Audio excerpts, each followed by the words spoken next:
पिछले एपिसोड में हमने देखा था कि ओल्ड क्वीन अपनी एनर्जी का इस्तेमाल करते हुए एक अटैक को तैयार कर रहा होता है, जिसकी वजह से उसके आसपास का एटमॉस्फेयर भी चेंज होना शुरू कर देता है। ओल्ड क्वीन की पावर को देखने के बाद बायू यही से कहती है, ओल्ड क्वीन की पावर बहुत ही ज़्यादा है, इसलिए मैं उसका सामना अकेले नहीं कर सकती हूँ, तो क्यों ना हम तीनों मिलकर साथ में इसे पीटें। ऐसा कहते हुए बायू यही को उसके साथ मिलकर ओल्ड क्वीन से लड़ने के लिए पूछ रही होती है। बायू की बातों को सुनकर यही उसकी बातों से एग्री करते हुए उससे कहती है, अगर ऐसा है तो ठीक है, आपसे हम एक टीम है। ऐसा कहते हुए यही बायू को हाँ कह देती है और उसके साथ लड़ने के लिए तैयार हो जाती है। यही को हाँ कहते हुए देखकर बायू तुरंत ही अपने अटैक को प्रिपेयर करना शुरू कर देती है और उन लोगों से कहती है, ये दोनों कमीने बहुत ही ज़्यादा बुरे हैं, तो चलो आज इनका किस्सा हमेशा के लिए खत्म कर देते हैं। बायू की बातों को सुनकर लिनियन भी पूरे जोश में आ जाती है और कहती है, आज हम इन्हें बिल्कुल नहीं छोड़ेंगे। ऐसा कहते हुए लिनियन भी अपना अटैक को प्रिपेयर करने के बाद ओल्ड क्वीन की तरफ जाने लग जाती है। फिर हम यही को देखते हैं, यही भी बायू और लिनियन के साथ ओल्ड क्वीन के ऊपर अटैक करने के लिए जा रही होती है और ओल्ड क्वीन की तरफ बढ़ते हुए यही ने शॉकिंग एरी को भी एक्टिवेट कर दिया होता है, जिसके बाद हम फेंजी सिटी के ऊपर शॉकिंग एरी को देखते हैं, जिसने पूरी फेंजी सिटी को कवर कर लिया होता है। शॉकिंग एरी को देखने के बाद ओल्ड क्वीन बहुत ही ज़्यादा हैरान होता है और वो कह रहा होता है, नोज़ॉन कॉन्टिनेंट सभी कॉन्टिनेंट्स में बहुत ही ज़्यादा कमजोर है, तो उसके एक मामूली से शहर के ऊपर इतनी पावरफुल फॉर्मेशन क्या कर रही है। ये फॉर्मेशन की पावर पहले ही इमोर्टल रिलम तक पहुंच चुकी है, आखिर सैम्पिंग एम्प्रेस के पास इतनी पावरफुल फॉर्मेशन कैसे आई। ये सब सोचते हुए ओल्ड क्वीन अभी भी शॉकिंग एरी को देख रहा होता है। जब ओल्ड क्वीन ये सब सोच रहा होता है तभी बायू, लिनियन और यही उसके पास में आ जाते हैं और उसके ऊपर अलग अलग डायरेक्शन से अटैक कर देते हैं। उन तीनों को खुद के ऊपर अटैक करते हुए देखकर ओल्ड क्वीन उनसे कह रहा होता है, तुम तीनों अभी भी बच्ची हो, तुम्हें क्या लगता है तुम तीनों एक साथ मिलकर मुझे हरा सकती हो?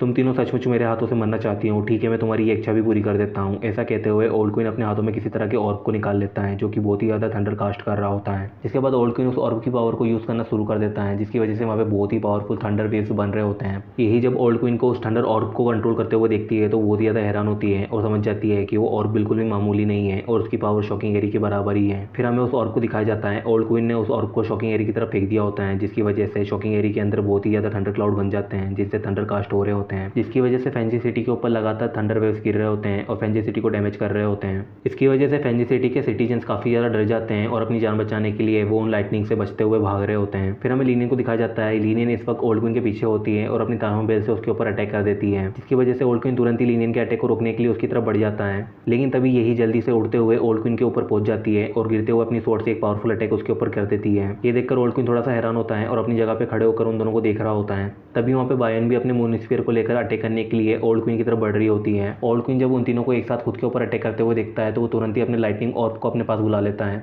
जिसके बाद ओल्ड क्वीन उस लाइटनिंग ऑर्ब को इस्तेमाल करते हुए ड्रैगन की तरह दिखने वाले 3 लाइटनिंग अटैक को फॉर्म करता है, जिन्हें वो तुरंत ही बायून, लिनियन और यही के डायरेक्शन में उनके ऊपर अटैक करने के लिए भेज देता है। फिर हम बायून को देखते हैं, बायून की तरफ जब वो ड्रैगन जैसा लाइटनिंग अटैक आता है तो वो तुरंत ही अपने मून स्पीयर से उसे बीच में से ही काट देती है और लिनियन भी उस लाइटनिंग अटैक को अपनी तरफ आते हुए देखकर तुरंत ही अपने तारों बेल को अपने सामने ले आती है, जिसके बाद वो अपनी पूरी ताकत से वहाँ पे चिल्लाना शुरू कर देती है और तारों बेल उसकी आवाज़ को बहुत ही ज़्यादा एम्पलीफाई कर देता है, जिसकी वजह से वहाँ पे जो अटैक उसकी तरफ आ रहा होता है वो तुरंत ही टुकड़ों में बिखर जाता है और यही वहाँ पे उस अटैक को अपनी तरफ आते हुए देखकर तुरंत ही अपनी स्वॉर्ड टेक्निक का इस्तेमाल करना शुरू कर देती है और यही अपनी स्वॉर्ड टेक्निक से वहाँ पे एक पावरफुल ऑरा ड्रैगन को क्रिएट कर लेती है, जो कि सीधे उस लाइटनिंग ड्रैगन की तरफ बढ़ रहा होता है। जिसके बाद वो दोनों ड्रैगन अटैक जैसे ही टकराते हैं वहाँ पे एक बड़ा सा ब्लास्ट होता है। ये देखकर ओल्ड क्वीन बहुत ही ज़्यादा हैरान होता है, क्योंकि उन तीनों ने उसके अटैक को बहुत ही आसानी से तोड़ दिया होता है। फिर हम बायून को देखते हैं, बायून ने अपने हाथों में अपनी स्पिरिचुअल एनर्जी की लोटस को बना लिया होता है, जिसका इस्तेमाल करते हुए वो वहाँ पे अपनी एक टेक्निक को परफॉर्म कर रही होती है। जिसके बाद बायून अपने पीछे अपनी अवलोकेश्वरा स्पिरिचुअल बॉडी को समन कर लेती है, जो कि अब पहले से भी बहुत ज़्यादा पावरफुल बन चुकी होती है। बायून को अवलोकेश्वरा स्पिरिचुअल बॉडी का इस्तेमाल करते हुए देखकर यही बहुत ज़्यादा हैरान होती है और उसको समझ में नहीं आ रहा होता है कि बायून को इतनी पावरफुल टेक्निक कहाँ से मिली, क्योंकि यही अच्छी तरह जानती है कि अवलोकेश्वरा स्पिरिचुअल बॉडी अपर वर्ल्ड की एक पावरफुल टेक्निक है, जिसे अपर वर्ल्ड में भी बहुत से इमॉर्टल्स बड़ी मुश्किल से सीख पाते हैं। फिर हमें बायून को दिखाते हैं, बायून ने अपनी स्पिरिचुअल बॉडी को अपनी टेक्निक की मदद से आइस, फायर और लाइटनिंग के 3 डिवाइन ड्रैगन्स में बदल दिया होता है। जिसके बाद बायून तुरंत ही ओल्ड क्वीन के ऊपर अटैक कर देती है और बायून के वो तीनों ड्रैगन्स ओल्ड क्वीन के ऊपर अटैक करने के लिए उसकी तरफ जा रहे होते हैं।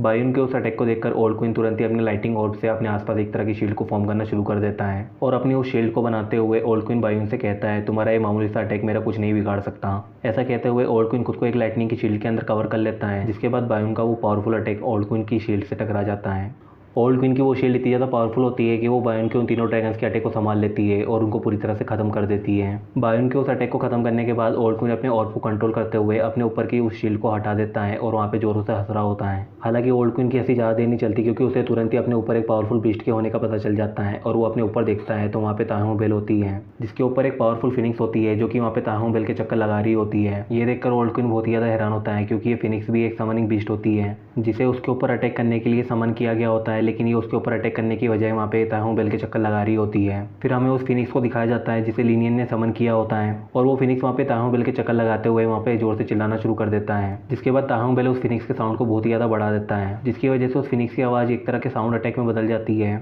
जिससे ताहोंग बेल एक लाउड स्पीकर की तरह ओल्ड क्वीन के सर के ऊपर लगातार बज रहा होता है, जिससे ओल्ड क्वीन की हालत वहाँ पे बहुत ही ज़्यादा खराब हो जाती है और उसके मुंह से खून भी निकल रहा होता है।